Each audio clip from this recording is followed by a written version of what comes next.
against that. That's also fine. Go.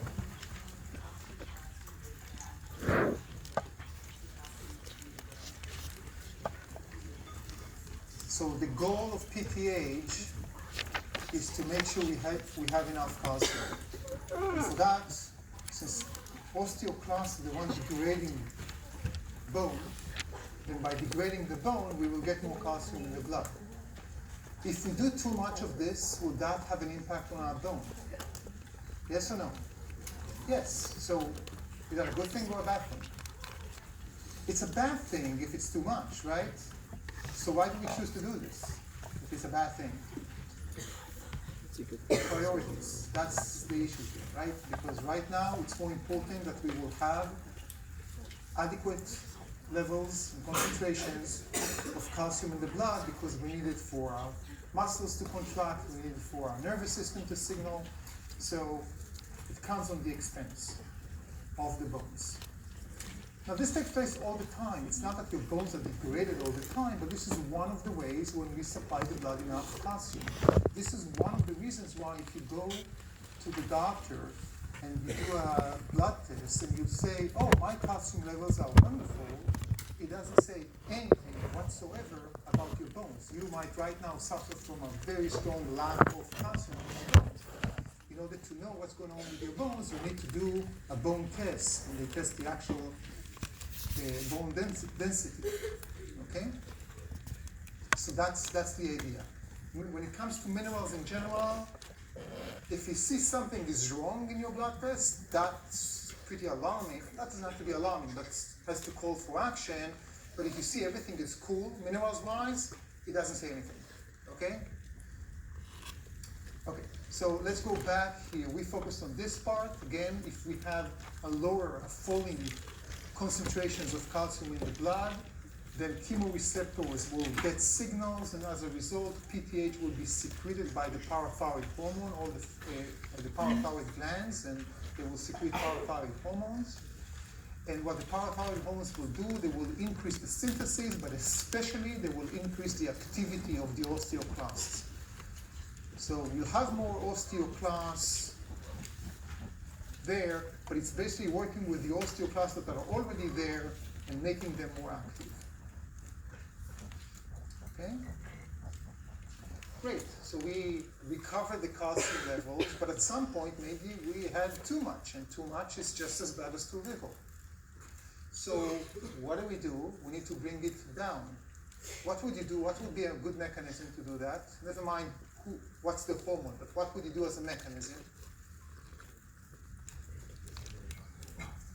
Maybe stimulate osteoblast that will do what?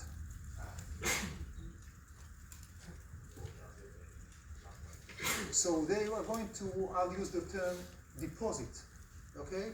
Calcium in the bones, they will make more bones.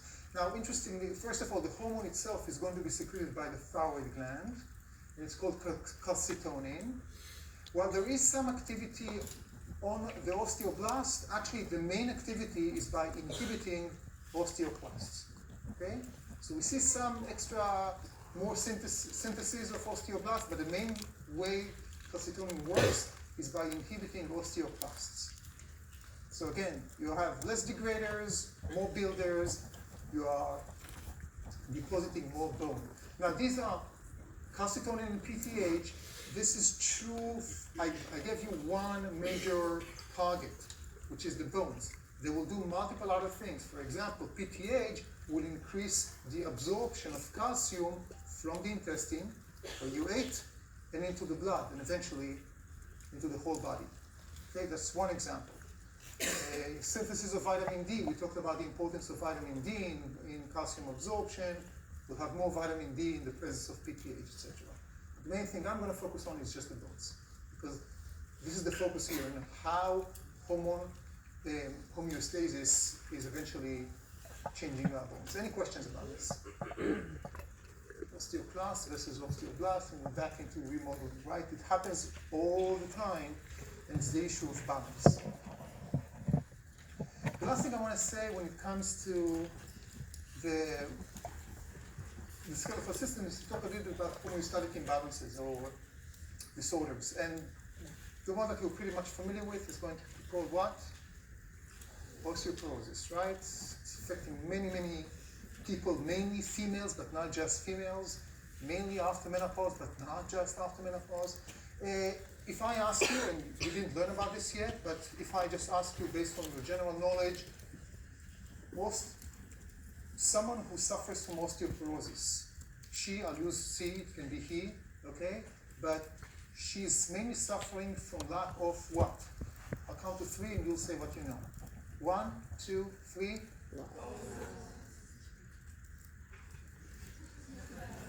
Okay. So I heard some calcium, and I heard some bone mass. Anything else? How many? Raise your hand if the issue is lack of calcium, for example. Bone mass. Okay, more. So the reason I ask this is about to address a common misconception in the public. Osteoporosis is not a disease of lack of calcium. We will talk about lack of calcium as disease. Okay? Osteoporosis is when we lack bone mass, and bone mass is composed of calcium, but not just calcium, grout substance and other things that we have there, collagen and everything. Okay? So the problem with osteoporosis is that we are basically losing bone, and this is part of the spongy bone, mainly in the femur, in that area. When the bones become fragile, they become very porous. But it's not just that we are missing calcium. Now, it doesn't mean that lack of calcium is not a factor contributing to osteoporosis. It is. Okay? But it's not the only thing that happens. Moreover, what we see, and we have more and more evidence for that, research for that, what we see is that if you supplement people with calcium beyond the minimal required level, it has simply no effect on the prevalence of osteoporosis, basically. You need calcium. There's some debates about what's the concentrations. If you look at recommendations, for example, in the US, they are much, much higher than the recommendations in the UK, for example. And I would say that the most recent research probably supporting the UK more, so lower required levels. But whenever you want to change recommendation, it takes a lot of time, and people want to see more and more evidence. They prefer to be more cautious. But again, even beyond those required levels, you add more calcium, doesn't help. It simply doesn't help. That's osteoporosis. I mentioned menopause. Why menopause? How can that be related to bones? Bones, and which hormones, how we stop producing after menopause? I'm putting myself in the we, I'm not one of those, but still in general, we as a population, estrogen. And what we see is that estrogen is one of the hormones that stimulate osteoblasts activity. So by having less estrogen or no estrogen, it's not that we are lacking osteoblasts, but now in that balance, in that delicate balance between osteoclast and osteoblast, we have less osteoblast activity. So now we have normal osteoclast activity, so we just degrade more than we build. That's the idea. And that's the main issue. The main issue is the balance between osteoblast and osteoclast. Smoking does a similar effect. One of the reasons why smoking is so bad for you is because it also affects osteoclast, probably by affecting estrogen. We're not really sure about the details in the mechanisms, right? What would you do if it's not an issue of calcium and you eat enough calcium? What can you do, not to prevent, but let's say to either inhibit or increases your chances of not suffering from osteoporosis? What can you do, Diego? How would you do that? I mean, the thyroid gland in general, which eats right, will have growth and such, but I mean, I'm not talking about a doctor here. I'm talking about you as people who sit in this room. Okay, yeah. Yeah.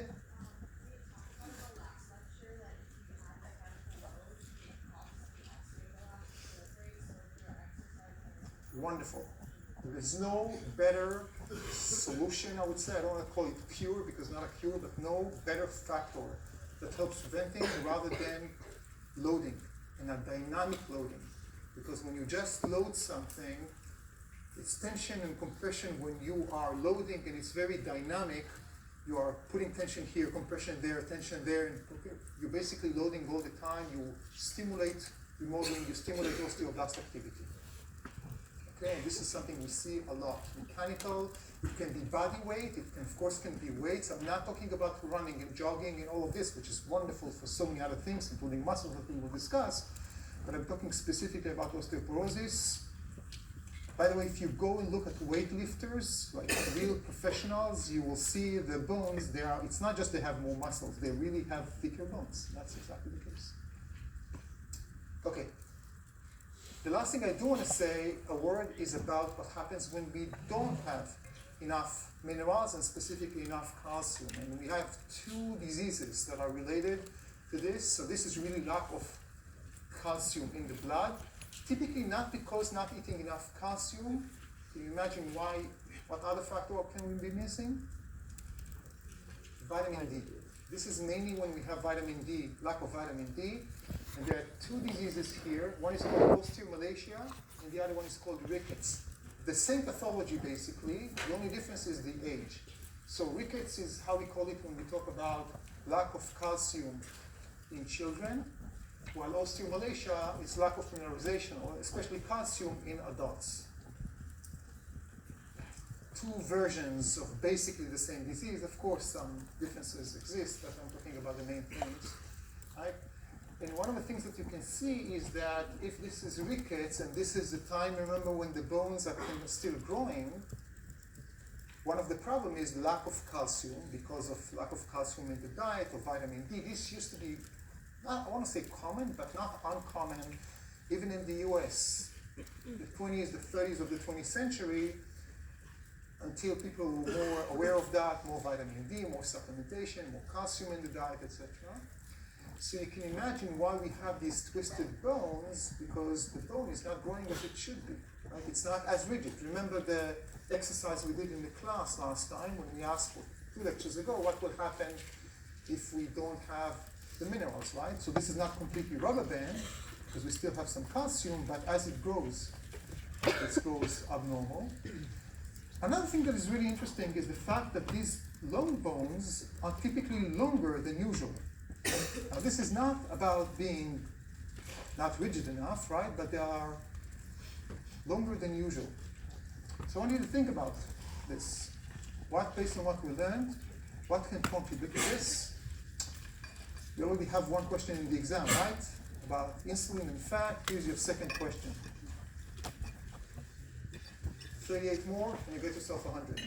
So again, one of those questions that few mentors, SIs, and myself would not be able to respond, but you guys are more than welcome to open it to discussion, Facebook, Piazza, talk with each other. There's going to be a question about this. Why long? Not twisted, not abnormal, but long bones in rickets. Any final questions about the system before we move into the muscular system? Yes? So the problem with these diseases is that they don't have enough vitamin D, which is... Eventually they don't have enough calcium in the blood, or calcium, of course, in the bones as a result. So not enough calcium in the body. The cause for this, the reason for this, can be not enough calcium in the diet, problem in absorption, and in most cases, probably in vitamin D that is essential for absorption of calcium in the diet. Muscular system. This is the Learning Catalytic session. We'll have a few, not a lot today. When we talk about the muscular, so you had your voice thread and you read about it, right? And this will be mainly the focus on the anatomy. But here we will talk a lot about the physiology of the muscles. Okay? When we talk about muscles, we need to think about 3 types of muscles: skeletal muscles, cardiac muscle, and smooth muscles. We will focus in the next 3 lectures only on the skeletal muscles. We will talk about the cardiac muscle. After full break, we'll come back and we'll start to talk about the cardiovascular system, and then we will compare and contrast the heart muscles to the skeletal muscles. We will not talk specifically about the smooth muscles, but every now and then we'll come back to them and we'll talk a bit about the digestive system, vascular system, etc. But for the sake of time and focus, we will focus on the muscles, on the skeletal muscles. By the way, I asked you a question in GIQ and some asked me in the office, skeletal muscles always touch the bones? Can you give me an example? Something that I'm using right now as I'm speaking with you? Tongue, for example, yeah. Okay. So, first of all, anyone knows why we call the muscle, the term itself? Something with Latin. Don't give me the whole answer, just give me the name related to that. Yeah. Little mice.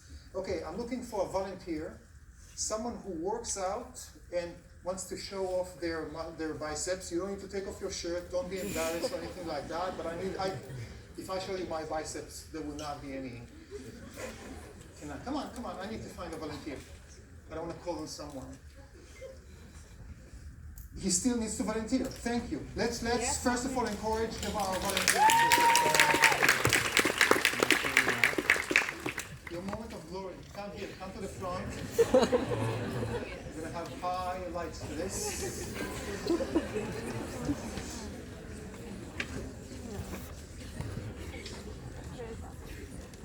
What's your name?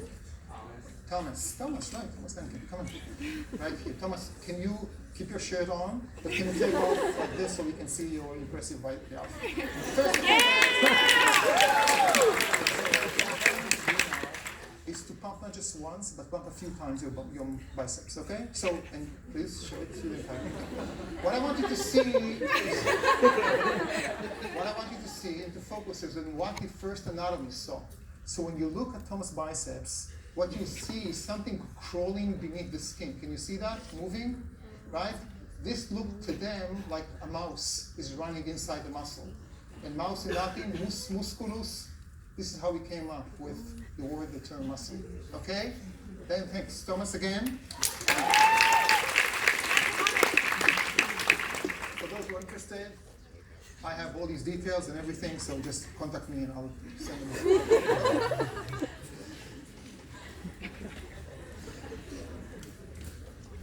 So, let's see what we're going to do in the next 3 lectures. So, what we're going to talk about, we're going to first, you guys already started by reading and doing the voice. We'll talk about the gross anatomy. We're not going to focus about this now. This is based on your readings. You actually already also read some about the microscopic anatomy, and we'll talk a bit about actin, myosin, and so on. We will focus today specifically on the sliding filaments theory. Now, how many of you learned from high school to different classes and are familiar with the term sliding filaments theory? Raise your hand. You're not wholly responsible for that. I'm just interested. So some of you, and more than just some, right? So since this is such an important theory in understanding how muscles contract, we will go back and first of all understand the basic idea behind the sliding filaments theory. But even if you studied it before, at some point, hopefully even today, we'll start with the what-if questions, and we'll see that it can be really complicated at some point. Next time, we're going to talk about excitation, contraction, and coupling. How do we couple excitation, nervous system signaling, and the actual physical contraction of the muscle? What goes between A and B that allows contraction to take place? Later, we'll talk about the physiology of muscles, different forces that work on the muscles, how the muscle responds. We'll talk about twitch and many other things. And some of you, how many do I have here that took EXSS, one of the EXSS classes, EXSS majors? So some of you probably will be familiar with some of this stuff. Okay, whenever there's a debate and something doesn't work with what we learned before, I'm right, they're wrong. And this is at least the approach we'll take in the exam. Okay? No, I'm serious. Sometimes there are some things that we have a debate, not between me and EXSS, but between scientists. That's how science works. And we'll talk a bit about energy. Where do we get the energy for metabolism? We'll see how important that is. Okay, so we are going to start with the sliding filaments theory. Our objectives to describe the general features of the muscle cell and the muscle organ. At this point, you should know this after your pre-assigned classes, pre-assigned readings. And we will talk about how the muscle contracts at the cellular level. So we will start with the muscle cell. What's another term for muscle cell? Fiber. So whenever we use that, it's interchangeable. Okay? And we will maybe start to talk about this today, about ATP and calcium, but if not, that will be next Tuesday. So we have Tuesday and Thursday, and then we have this night, this small thing called exam on the next Tuesday, and then fall break. Okay, so you're familiar with this, so you guys are going to help me here. Okay, I will do the 1, 2, 3 thing, and I want to hear the whole 250 students. Crowd will start here. This is the basic physiological, anatomical and physiological unit of the contractile skeletal muscles, right? So let's start with that vertical line in the middle. I'm going to count to 3 and you're going to say what it is. 1, 2, 3. M-line. Wonderful. M-line in the middle of the sarcomere. What is it composed of? Can anyone tell me that? What do I have it? If I go to the M-line and check what is it, what do I have? Maybe I count to 3? 1, 2, 3. No, it's not actually thick filaments. That's a common mistake. What is the M-line made of? Thick filaments will bind to, the myosin will bind to the M-line. But what is the M-line? It's not a vertical purple line. What is it? These are complex of proteins. There are proteins there, you don't need to know their names, but M-line is not just a line. It's real proteins that will basically work as a complex, and the thick filaments will bind to these as an anchor to the entire sarcomere. Okay, we talk about different zones, and how do we call, let's say, first of all, the large one, which is where we find our thick filaments, regardless whether they are together with thin or just thick. But how do we call the whole band here? 1, 2, 3. I heard H, I heard A. So let's write again. 1, 2, 3. A, and the small one, which is thick only. Okay. So A band is thick filaments, whether they are together with thin, overlapping, like here, or whether they are without the thin. And when we have thick filaments only, it's going to be called the H band. We also have an area where we see thin only, right? And these are what is here in the red, and we see only half of it. Of course, there is the second half that joins the other sarcomere. And 1, 2, 3, I band, right? So this is when we find I bands only, and the I band is composed, half of the I band belongs to one sarcomere and half belongs to the neighboring sarcomere. There are a lot of things that we don't see here. We are not going to discuss, we're going to mention it briefly, but we're not going to talk about, at this point, about the elastic components and the different proteins. Whenever I don't mention this specifically, you're not responsible for that at this level. We said that the I band is kind of like cut in half, and we see this kind of like zigzag line here. How do we call this? 1, 2, 3. Z line or Z discs, right? The same thing. What is it made of? Proteins again. Okay? Different proteins that we find in the end, but this is exactly when the thin filaments anchor to. And as I mentioned briefly, we also have elastic fibers that connect and are going to be very important.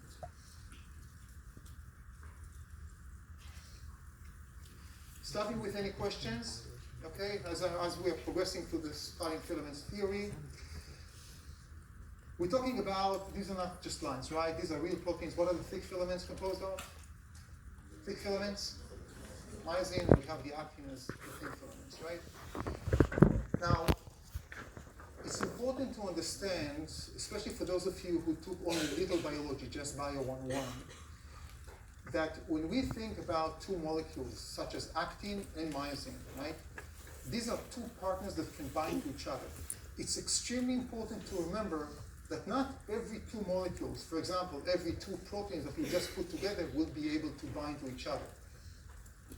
Which means that if I have molecule A, let's say actin, and molecule B, let's call it myosin, and I know that they can bind to each other, it's not covalent bonds, right? They just bind to each other and can detach.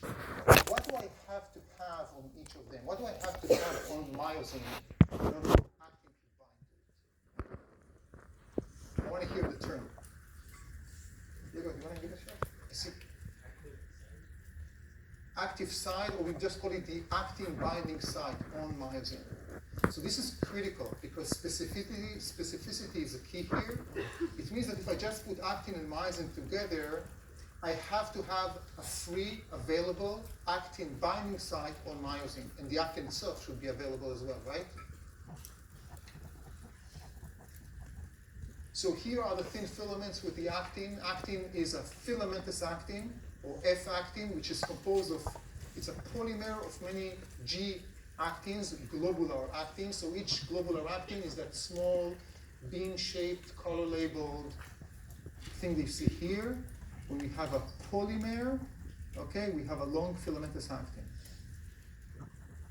Here's the myosin head, two intertwined together, the heads and the tails, and again, the myosin heads can bind to the actin filaments, but specifically on the actin binding sites on the myosin, and this is what we see, the myosin binding site on the actin filament, again, the myosin can bind to actin by interacting with the myosin binding site on the actin filament, and these are the olive-like black shapes that you see here. If this is available and accessible, and if we provide the energy as we will learn later on, then we'll have the myosin head binding to the actin filament. And if now we are changing the angle, so this is where it's binding now, right? The purplish, pinkish myosin head binding to the actin filament, the actin here is in green. If I now change the angle about 45 degrees towards the left in this case, what will happen to the actin? It will move, okay? In order for it to be moving, what needs to happen to the myosin tail? Take a look and think about it for a little bit. You can just imagine it happening. Myosin stands still here, right? It doesn't really move, just the myosin head is moving. Actin is moving, sliding. What needs to happen in the myosin tail in order for this to happen? It needs to be what? Extend, but what's going to happen at the end of the tail, here? What do I need to see at the end? What would you expect to find at the end of it? Let's talk with each other, okay? Again, think what would you expect to find at the end of the tail just by knowing that moving the myosin head allows the actin filament to slide. Just imagine that. Try to imagine that together. Let's talk with each other.